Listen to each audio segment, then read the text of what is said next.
Hey guys. So, first, I'm sorry, I took kind of long there. First, I'm going to talk to you about, well, my hair. First off, it's no longer blue, it's no longer teal, and purple. I dyed it completely jet black. I'm going to explain to you why. This hair, this is just, I'm just playing with it right now. This is a drawstring ponytail that I have on it. I had this ponytail for a while. It's like one of my favorites. I've had this hair for a long time. Do not know the name of it or anything. I just know it's jet black, 1B. I'll try to do more hair videos. But I dyed it back black. Sorry, I dyed it back black because a couple of reasons. One, I got tired of the blue and purple. Two, I didn't know what other color I wanted to dye it yet. Three, I didn't want my hair to fall out from or damage from bleach. Keep bleaching it, so I just decided to give it a break. And four, all my hair extensions are black. If you notice in a lot of my videos, these ponytails have been on my wall. They're always my go-to, whatever. My natural hair color is not black. It's like a auburn, actually. But yeah, I just like jet black hair. And finally, because my makeup, I wear bright colors and everything, it just looks better on a black background, if you get what I'm saying. Like my hair, I don't mind being colorful, whatever. I loved it, but now my makeup's just going to pop even more. So that's why I have that. Yeah. Anyway, I'll come to share with you a couple beauty tips, quick beauty tips, like I had in my other video about removing that eyeliner and everything, which I hope worked for some of you. So yeah, I'm just going to get into it. The first thing I want to talk about is your brushes. I guess you should know this, but you may not. For you who may not, your brushes can work for other things than what they're intended for, if you get what I'm saying. I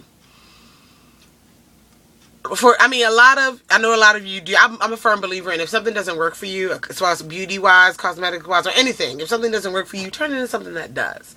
As long as it's safe to use and everything, turn it into something that works for you. I'm famous for making blushes out of lipsticks that I don't really like.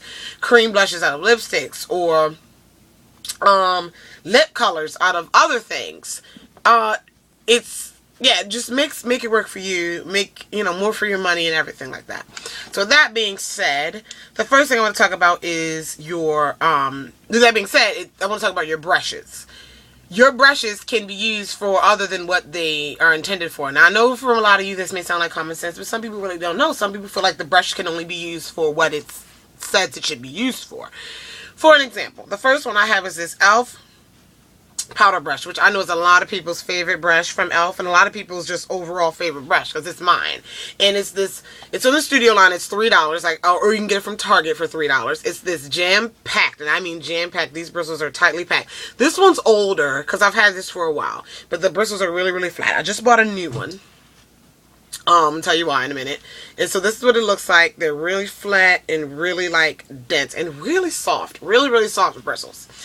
Now, I'm going to tell you this is a powder brush, and so it works really well for powder. And what I do is I dip it in my powder here, and I I tap off the excess.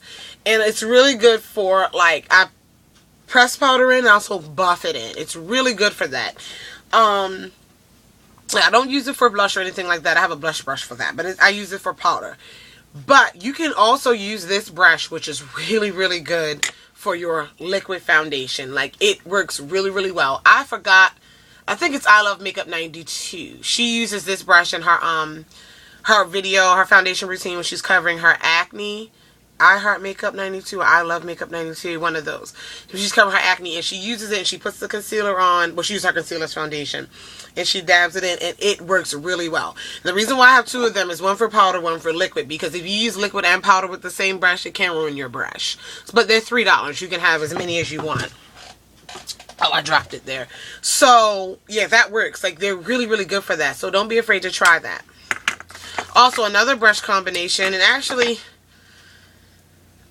these are not limited to e.l.f. The e.l.f. powder brush, I'm specifically talking about that brush. I don't know about other brushes, but these are I just have two e.l.f. brushes here. But these are usually what concealer brushes look like. This is the e.l.f. Studio one. They're really small and really flat, thin brushes. Now,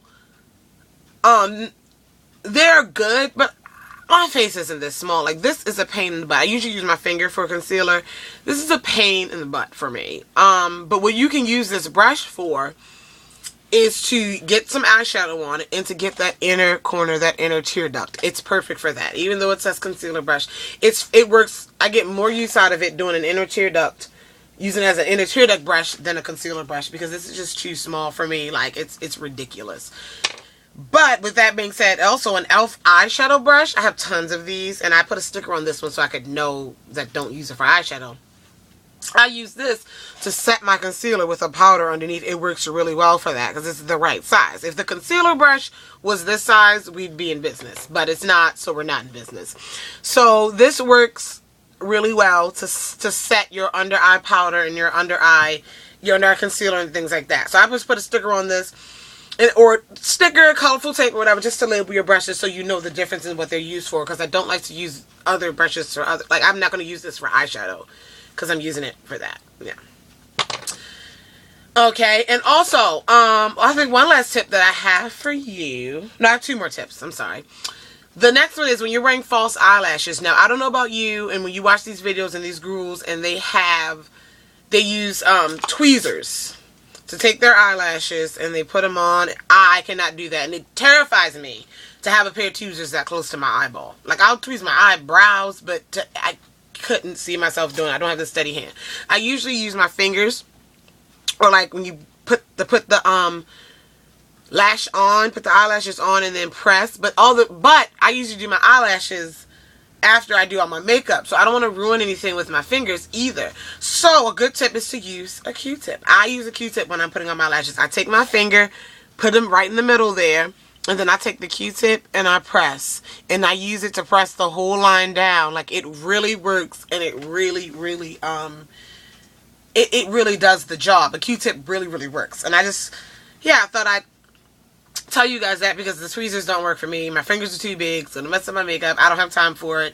I do not have a steady hand, but the Q-tip works flawlessly. So, thought I should, share that with you. Finally, I'm going to do a whole video on, like, my bright lipsticks. Actually, I may record that actually next because I'm feeling it. I'm wearing NYX matte lipstick in Shocking Pink. And I actually saw this on Time the Infamous. And she was doing a video and I was like, I gotta have that lipstick. And it looks much better on her because she's light skinned. But whatever. Us African American women, we can wear these bright lipsticks. And the trick I have is, this is a lip pencil from NK. Line your lips first. And I know we all line our lips and fill them in so the lipstick doesn't bleed. But this is more of, it works for that too. But before I put my lipstick on, I line them in a brown lip pencil close to your skin color and line them, right? And I press that and everything and just make it fade a little bit. And then I put the color over, my lipstick on over. What this does is it creates a nice smooth, if you can see, a smooth transition from the brown into that bright lipstick color. So you don't have a block of color, like brown, and then block of color on your lips. It's not so much where it's really, really obvious, but looking at it, it just looks significantly better. And I tried this both ways. Like, I was like, I did it without lip liner, and I did it with lip liner, and I'm wearing lip liner now, and you can't really tell that I have on brown lip liner, but you can kind of see a smooth transition into the color, and that's really, really what I like with that. So, those are my tips right now, my quick beauty tips that I wanted to share with you. Stay tuned for my next video. I'll probably do another one on lipsticks or so, but that's about it. I love you. Talk to you later, guys. Bye.